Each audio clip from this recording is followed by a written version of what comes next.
Imagine there is a river. இப்போ இந்த ரிவரை ரெண்டு பெரிய ராக்ஸ் வந்து பிளாக் பண்ணியிருக்கு. அட் த சேம் டைம் அங்கே வந்து சின்ன சின்ன ராக்ஸும் பிளாக் ஆயிருக்கு. இப்போ இந்த ரிவரில் வந்து இந்த சைட்லேருந்து அந்த சைடு தண்ணி போகலை. இப்போ இந்த ராக்ஸை எடுத்தால் தான் தண்ணி ஃப்ளோ ஆகும். இப்போ ஃபர்ஸ்ட் பர்சன் என்ன பண்ணான்னா அந்த பெரிய ரெண்டு ராக்ஸ் அவாய்ட் பண்ணிட்டு அந்த சின்னதாக இருக்க ராக்ஸ்லாம் கிளியர் பண்ணலாம் அப்படின்னு டிசைட் பண்ணி அந்த ராக்ஸை கிளியர் பண்ணலாம். பட் ஸ்டில் அவன் எக்ஸ்பெக்ட் பண்ண அந்த ரிசல்ட் வந்து அவனுக்கு கிடைக்கல. ஆனால் செகண்ட் பர்சன் என்ன பண்ணான்னா ஃபர்ஸ்ட் இந்த பெரிய ரெண்டு ராக்ஸை ரிமூவ் பண்ணிடலாம் அப்படின்ட்டு அந்த ரெண்டு ராக்ஸ்லையும் ஃபோக்கஸ் பண்ணி அதை ரிமூவ் பண்ணிட்டான். அதை அவன் ரிமூவ் பண்ணதுக்கு அப்புறமே அவன் எக்ஸ்பெக்ட் பண்ண ரிசல்ட் அவனுக்கு கிடச்சிது. அண்ட் அந்த தண்ணியும் ஃப்ளோ ஆக ஸ்டார்ட் ஆகிட்டு அந்த ரெண்டு பெரிய ராக்ஸ் வந்து 20% அண்ட் அந்த ஸ்மால் ராக்ஸ் வந்து 80%. ஃபர்ஸ்ட் பர்சன் 80% ஆஃப் திங்ஸில் வந்து ஃபோக்கஸ் பண்ணால் பட் அவனுக்கு 20% தான் ரிசல்ட் கிடச்சிது. பட் செகண்ட் பர்சன் என்ன பண்ணான்னா அந்த 20%ல ஃபோக்கஸ் பண்ணால் அதில் அவன் ஃபோக்கஸ் பண்ணதுனால அவனுக்கு 80% ரிசல்ட் கிடச்சிது. இதுக்கு பேர் தான் 80-20 ரூல். இது நம்ம லைஃப்லேயும் அப்ளை ஆகும். ஃபார் எக்ஸாம்பிள் நம்ம லைஃப்பில் எடுக்க சின்ன சின்ன டெசிஷன்ஸ், சின்ன சின்ன மிஸ்டேக்ஸ் அண்ட் ஏதாவது ஒரு பர்சன் பண்ண ஒரு சின்ன ஹெல்ப் தான் ஃபியூச்சரில் நம்ம லைஃப்பில் ஒரு பெரிய சேஞ்சை கொண்டு வந்திருக்கோம். அது எய்தர் பாசிட்டிவாகவும் இருக்கலாம் இல்லை நெகட்டிவாகவும் இருக்கலாம். பட் இந்த 80-20 ரூல் வந்து லைஃப்பில் எல்லாத்துலேயுமே அப்ளை ஆகும். மோஸ்ட் ஆஃப் த திங்ஸில் அப்ளை ஆகும். ஃபார் எக்ஸாம்பிள் இப்போ பிஸ்னஸ் எடுத்துக்கிட்டோம்னா இப்போ 20% ஆஃப் கஸ்டமர்ஸ் தான் அந்த கம்பெனிக்கு 80% ஆஃப் ரெவன்யூ வந்து ஜென்ரேட் பண்ணிட்டு இருப்பாங்க. அண்ட் ஃப்ரெண்ட்ஷிப்பில் எடுத்தால் 20% ஆஃப் ஃப்ரெண்ட்ஸ் தான் உங்களுக்கு 80% ஆஃப் ஜாய்னஸ் வந்து கொடுப்பாங்க.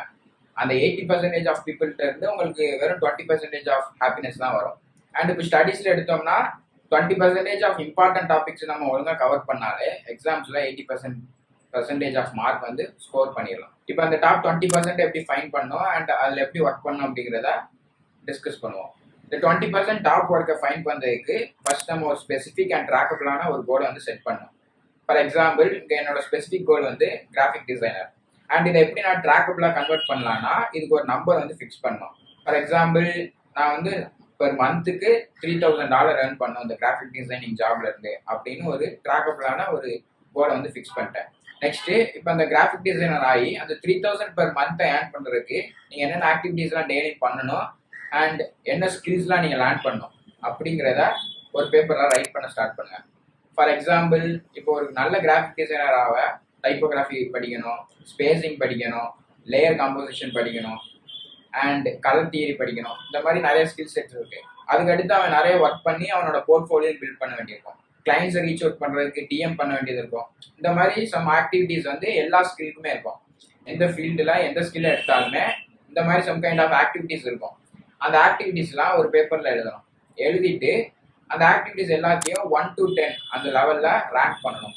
எப்படி ரேங்க் பண்ணணும்னா அதுக்கு ஒரு செட் ஆஃப் கொஸ்டின்ஸ் இருக்குது. அதை நான் இப்போ டிஸ்பிளே பண்ணேன். இந்த கொஸ்டின்ஸ் மூலமாக நீங்கள் அந்த ஒவ்வொரு ஆக்டிவிட்டீஸையும் ரேங்க் பண்ணணும். ரேங்க் பண்ணிவிட்டு லாஸ்ட்டாக டாப்பில் ஒரு 3 or 4 ஆக்டிவிட்டீஸ் இருக்கும் டாப் லெவலில். அந்த 3 ஆக்டிவிட்டீஸ் தான் உங்களோட டாப் 20% ஆக்டிவிட்டீஸ். இப்போ அந்த டாப் 20% ஃபைன் பண்ணியாச்சு. நெக்ஸ்ட் நம்ம அதில் ஒர்க் பண்ண ஸ்டார்ட் பண்ணணும். ஒர்க் பண்ணிவிட்டு வீக்லி ஒரு ரிவ்யூ வந்து நீங்கள் கொடுக்கணும். இந்த வாரத்தில் எது நல்லா போச்சு அண்ட் எது டவுனாக போச்சு அப்படிங்கிறத நீங்கள் வீக்லி நோட்டீஸ் பண்ணிகிட்டே வரணும். ஒருவேளை சம் ஆக்டிவிட்டீஸ் வந்து நீங்கள் ரேங்க் பண்ணும்போது நல்ல ரிசல்ட் தர மாதிரி இருக்கலாம். பட் அதை நீங்கள் ஒர்க் பண்ணும்போது நீங்கள் எக்ஸ்பெக்ட் பண்ண ரிசல்ட் வராமல் இருக்கலாம். அப்போ நீங்கள் என்ன பண்ணுன்னா அந்த ஒர்க்கை எலிமினேட் பண்ணிட்டு எந்த ஒர்க்கில் உங்களுக்கு நல்ல ரிசல்ட் வருதோ அதில் நீங்கள் டபுள் டைம் ஸ்பெண்ட் பண்ணலாம். ஸோ இதுதான் கான்செப்ட்டு. ஃபஸ்ட்டு ஒரு ஸ்பெசிஃபிக் அண்ட் ட்ராக்கபிள் கோலை செட் பண்ணிவிட்டு அதுக்கு கீழே இருக்க ஆக்டிவிட்டீஸ்லாம் லிஸ்ட் பண்ணி அதை ரேங்க் பண்ணிவிட்டு அந்த ரேங்கிங்கில் டாப் 3ல இருக்க 3 ஆக்டிவிட்டீஸ் எடுத்து அதில் ஒர்க் பண்ண ஸ்டார்ட் பண்ணோம். அண்ட் வீக்லி ரிவ்யூ கொடுத்து எது பெஸ்ட்டாக இருக்குது எது ஒஸ்ட்டாக இருக்குன்னு பார்த்து ஒஸ்ட்டாக இருக்கிறத ரிமூவ் பண்ணிவிட்டு பெஸ்ட்டாக இருக்கிறதுல அதிக டைம் ஸ்பெண்ட் பண்ணணும். இதுதான் பேசிக்காக கான்செப்ட்டு. ஒருவேளை இதை உங்களால் ஃபைன் பண்ண முடியலன்னா இதுக்கு நான் ஒரு கம்ப்ளீட் சிஸ்டம் க்ரியேட் பண்ணியிருக்கேன். அதோட லிங்க் டிஸ்கிரிப்ஷனில் இருக்குது. அதில் போய் நீங்கள் உங்கள் ஸ்பெசிஃபிக் அண்ட் ட்ராக்கபிள் கோலை மட்டும் சூஸ் பண்ணால் போதும். மற்ற எல்லா ஒர்க்குமே என்னோட சிஸ்டமே பார்த்துக்கிடும். லாஸ்ட்டாக உங்களுக்கு அந்த ஃபைனல் 3 ஆக்டிவிட்டீஸையும் சஜஸ்ட் பண்ணும். இந்த 80-20 ரூல்லையே நம்ம கம்ப்ளீட்டாக ரிலேயாக இருந்துட முடியாது. பிகாஸ் இதுலேயும் சம் கைண்ட் ஆஃப் ட்ராபேக்ஸ் வந்து இருக்குது. First data blindness. ஸோ இந்த 80-20 ரூல் வந்து கம்ப்ளீட்டாக டேட்டாவை டிபெண்ட் ஆகி தான் இருக்குது. பாஸ்ட் டேட்டாவை டிபெண்ட் ஆகி. பிகாஸ் நம்ம இங்கே என்ன பண்ணோம்னா அந்த டாப் 20% ஆக்டிவிட்டீஸை அந்த டேட்டா மூலமாக தான் ரேங்க் பண்ணோம். பாஸ்ட்டில் என்னது ஒர்க் ஆச்சு அண்ட் கரண்ட்டாக இப்போ என்ன ஒர்க் ஆகிட்டு இருக்கோ அதை வச்சு அதை கம்பேர் பண்ணி தான் அந்த டாப் 3 ஆக்டிவிட்டீஸை ரேங்க் பண்ணோம்.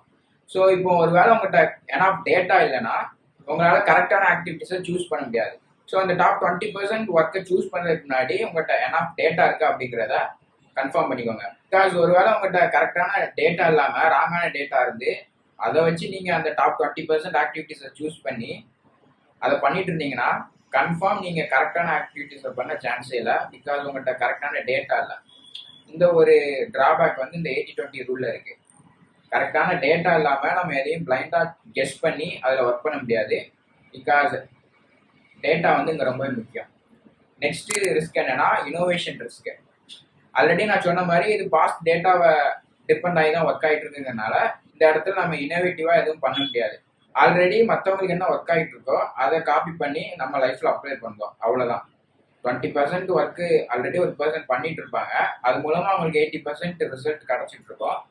ஸோ அவங்களுக்கு ஒர்க் ஆகுது, அப்போ நம்மளுக்கும் ஒர்க் ஆகும்னு நம்ம அந்த 20% ஒர்க்கை எடுத்து பண்ண ஸ்டார்ட் பண்ணுறோம். மற்றபடி இங்கே கிரியேட்டிவிட்டி அண்ட் இன்னோவேஷனுக்கு இடம் இல்லை. இந்த ஒரு டிராபேக்கும் இந்த 80-20 ரூல் இருக்குது. பட் இந்த கிரியேட்டிவிட்டி அண்ட் இன்னோவேஷனுக்கு என்ன பண்ணலாம் அப்படிங்கிறத லாஸ்ட்டாக எக்ஸ்பிளைன் பண்ணியிருக்கேன். வீடியோ ஸ்கிப் பண்ண பாருங்க. இந்த 80-20 ரூலோட டிராபேக்ஸ் பார்த்தாச்சு. நெக்ஸ்ட் இதை எங்கெல்லாம் யூஸ் பண்ணக்கூடாதுன்னு பார்ப்போம். ஃபர்ஸ்ட்டு நீங்கள் இப்போ தான் ஒரு ஸ்கில்ல ஃபண்டமெண்டல்ஸ் அண்ட் பேசிக்ஸ் லேர்ன் பண்ணீங்கன்னா நீங்கள் இந்த 80-20 ரூலை யூஸ் பண்ணக்கூடாது. நெக்ஸ்ட்டு ஒரு ஸ்கில்லை பில்ட் பண்ணிட்டு இருக்கீங்கன்னா 80-20 ரூலை யூஸ் பண்ணக்கூடாது. லாஸ்ட்டாக க்ரியேட்டிவாக திங்க் பண்ணணும்னு நினச்சிட்டு இருக்கீங்கன்னா 80-20 ரூலை நீங்கள் கன்ஃபார்ம் யூஸ் பண்ணக்கூடாது. அது ஏன்னு நான் எக்ஸ்பிளைன் பண்ணேன். First fundamentals and basics learn பண்ணும்போது நீங்கள் இந்த 80-20 ரூலை யூஸ் பண்ண முடியாது. ஃபார் எக்ஸாம்பிள் இப்போ ஒரு கிராஃபிக் டிசைனர்னு எடுத்துக்கோங்க. இப்போ அந்த கிராஃபிக் டிசைனருக்கு பேசிக்ஸ் எல்லாமே தெரிஞ்சாதான் ஒரு நல்ல டிசைனை வந்து கிரியேட் பண்ண முடியும். இப்போ அந்த பர்சன் வந்து எனக்கு டைப்போகிராஃபி அண்ட் ஸ்பேசிங் வந்து நல்லா தெரியும், பட் மற்ற எதுலேயுமே எனக்கு பேசிக்கே தெரியாதுன்னா அந்த பர்சனால நல்ல ஒரு டிசைனை கிரியேட் பண்ண முடியாது. ஈவன் அந்த பர்சன் அந்த டைப்போகிராஃபி அண்ட் ஸ்பேசிங்கில் ஒரு ப்ரொஃபஷனலாக இருந்தால் கூட ஒரு நல்ல ஒரு டிசைனை வந்து கிரியேட் பண்ண முடியாது. Because it don't know the basic. இந்த இது எல்லா ஸ்கில்லுமே பொருந்தும். எந்த ஸ்கில் எடுத்தாலுமே அந்த பேசிக்ஸ் எல்லாத்தையுமே நம்ம கன்ஃபார்ம் லேர்ன் பண்ணி தான் ஆகணும். பேசிக்ஸை வந்து நம்ம ஸ்கிப் பண்ணவே முடியாது. ஸோ 20% மட்டும் ஃபோக்கஸ் பண்ணால் போதும், எனக்கு 80% ரிசல்ட் வந்துரும்னு தப்பாக ஜட்ஜ் பண்ணி பேசிக்ஸ் லேர்ன் பண்ணாமல் இருந்துடக்கூடாது. Because basic is very important. So basics and fundamentals learn பண்ணும்போது நீங்கள் இந்த 80-20 ரூலை யூஸ் பண்ண முடியாது. சேம் ஸ்கில் பில்டிங்லையும் இது அப்ளை ஆகும். ஸோ ஸ்கில் பில்ட் பண்ணும் போதும் நீங்கள் இந்த 80-20 ரூலை அப்ளை பண்ண முடியாது. லாஸ்ட்டாக கிரியேட்டிவிட்டி. ஆல்ரெடி நான் சொன்ன மாதிரி 80-20 ரூல் கம்ப்ளீட்டாக டேட்டாவை டிபெண்ட் பண்ணி தான் இருக்குது. ஸோ க்ரியேட்டிவாக திங்க் பண்ணுறதுக்கு நீங்கள் டேட்டாவை யூஸ் பண்ண முடியாது. டேட்டாவை யூஸ் பண்ணால் க்ரியேட்டிவாக திங்க் பண்ண முடியாது. இப்போ இந்த 80-20 ரூலை எப்படி நம்ம லைஃப்பில் கரெக்டாக அப்ளை பண்ணலாம் அப்படிங்கிறத பார்ப்போம். ஃபஸ்ட்டு 70% அந்த ப்ரூவன் ஒர்க்ஸை பண்ணணும். அதாவது அந்த டாப் 20% ஒர்க்கில் ஃபோக்கஸ் பண்ணணும். அண்ட் 20% வந்து நீங்கள் அதை கொஞ்சம் இம்ப்ரூவ் பண்ணணும். அந்த ப்ரூவன் ஒர்க்ஸை எடுத்து அதில் நீங்கள் கொஞ்சம் உங்களோட ஐடியாஸை போட்டு அதை கொஞ்சம் இம்ப்ரூவைஸ் பண்ணணும் 20%. அடுத்து லாஸ்ட்டாக ஒரு 10% இருக்கா, இந்த 10% வந்து க்ரியேட்டிவிட்டி. ஸோ இந்த லாஸ்ட் 10%ல நீங்கள் நியூ ஐடியாஸ், நியூ ஸ்டைல், இந்த மாதிரி இதை க்ரியேட்டிவாக திங்க் பண்ணலாம் அண்ட் அதை எக்ஸ்பெரிமெண்ட் பண்ணலாம். லாஸ்ட்டாக ஒரு டிப்போட இந்த வீடியோ எண்ட் பண்ணிக்கிட்டேன். Eat the frog. So eat the ஃப்ராக்னா என்னென்னா, நம்ம டே டு டே லைஃப்பில் சின்ன சின்ன டாஸ்க் நிறையா இருக்கும் அண்ட் முக்கியமாக பண்ண வேண்டிய பெரிய டாஸ்க்கும் இருக்கும். நம்ம மோஸ்ட் ஆஃப் த டைம் என்ன பண்ணுவோம்னா இந்த சின்ன டாஸ்க்லேயே ஃபோக்கஸ் பண்ணிட்டு இதிலே ஒர்க் பண்ணிட்டு இருப்போம். லாஸ்ட்டாக அந்த பெரிய டாஸ்க்கை ஃபினிஷ் பண்ணதுக்கு நம்ம டைம் இருக்காது. காலையிலேருந்து நைட் வரைக்கும் இந்த சின்ன சின்ன டாஸ்க்லேயே ஒர்க் பண்ணிட்டு இருப்போம். ஃபைனலாக இந்த பெரிய டாஸ்க் கம்ப்ளீட் பண்ண டைம் இல்லாமல் போயிடும். Still most of the people என்ன திங்க் பண்ணுவாங்கன்னா, இந்த சின்ன சின்ன டாஸ்க்லாம் கம்ப்ளீட் பண்ணதுனால அவங்க ப்ரொடக்டிவாக இருக்கனால திங்க் பண்ணுவாங்க. பட் அவங்க ப்ரொடக்டிவாக இல்லை. பிகாஸ் அவங்க கம்ப்ளீட் பண்ண வேண்டிய முக்கியமான டாஸ்க்லாம் ப்ரொகாஸ்டினேட் பண்ணிட்டு இருக்காங்க. இன்ஸ்டெட் நீங்கள் அந்த பெரிய டாஸ்க்கெல்லாம் மார்னிங் 11 AM முன்னாடியே கம்ப்ளீட் பண்ண ட்ரை பண்ணணும் அண்ட் அதுக்குள்ளேயே அந்த ஷெடியூலை முடிச்சிடணும். எக்ஸாம்பிள் இப்போ எனக்கு இம்பார்ட்டண்ட்டாக ஒரு 3 டாஸ்க் வந்து டே டு டே லைஃப்பில் இருந்தது. இந்த டாப்பிக்கை நான் ரிசர்ச் பண்ணுறதுக்கு முன்னாடி நான் அந்த ஒர்க்கெல்லாம் ஈவினிங் பண்ணிட்டு இருந்தேன். சம்டைம்ஸ் எனக்கு வேறு ஏதாவது ஒர்க் வந்துட்டு இல்லைனா வேறு ஏதாவது ப்ரெஷர் இருந்ததுன்னா அந்த இம்பார்ட்டன்ட் டாஸ்க்கை நான் கம்ப்ளீட் பண்ணாமல் அப்படியே அவாய்ட் பண்ணிடுவேன். பட் இந்த இதை ஸ்டடி பண்ணதுக்கப்புறம் அதை நான் மார்னிங் ஷிஃப்ட் பண்ணேன். ஸோ அதுக்கடுத்து என்ன ஆச்சுன்னா, அந்த முக்கியமான டாஸ்க்லாம் நான் காலையிலே கம்ப்ளீட் பண்ணிடுவேன். ஸோ எனக்கு ஈவினிங் வேலை ஒர்க் இருந்தாலுமே அதை நான் எந்த ஒரு ப்ரெஷரும் இல்லாமல் ஈஸியாக பண்ணுற மாதிரி இருக்கும். And I felt productive because என்னோட முக்கியமான டாஸ்க்லாம் நான் கம்ப்ளீட் பண்ணிட்டேன். ஸோ உங்கள் லைஃப்லேயும் முக்கியமான டாஸ்க்லாம் 11 AM முன்னாடியே கம்ப்ளீட் பண்ண ட்ரை பண்ணுங்கள். அண்ட் ஸ்மால் டாஸ்கில் ஃபோக்கஸ் பண்ணிட்டு அந்த 20% ஆஃப் அந்த ஒர்க்கை விட்டுறாங்க. பிகாஸ் நீங்கள் அவாய்ட் பண்ண அந்த 20%ல தான் உங்களுக்கு 80% ஆஃப் ரிசல்ட் வந்து கிடைக்க போகுது. தேங்க்ஸ் ஃபார் வாட்சிங். பீஸ்.